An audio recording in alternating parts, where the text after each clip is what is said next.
The End-Time Disciples' Faith Without Proof.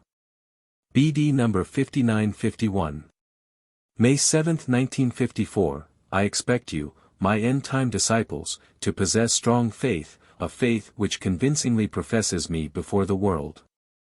This can only be done by people who are in heartfelt contact with me, because only this contact will result in strengthening their faith to the necessary degree, whereas other people will easily abandon me because they will find it difficult to have faith at a time which is so far removed from my lifetime on earth that only very little positive evidence can be produced about my life and death, about my life on earth and my path of suffering. Hence a person must have particularly strong faith if he wants to profess me before the world. My disciples, at the time of my life on earth, saw me, they lived with me and witnessed countless miraculous works. They were able to hear me every day and were taught by me, they were enlightened about everything, so it was easy for them to believe in me and my mission. Yet, despite the obvious evidence of my divinity, they also failed occasionally.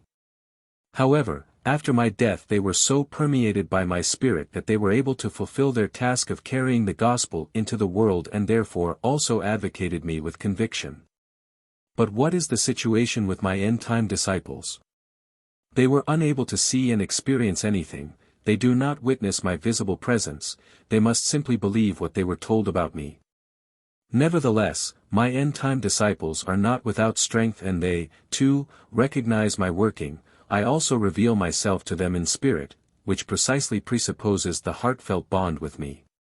I consider them to an exceptional degree because I expect an exceptional faith from them and take the fact into account that their only foundation was imparted knowledge in order to arrive at a convinced faith and that they therefore require exceptional support if they want to accomplish their assigned mission, of proclaiming my gospel to people during the last days before the end.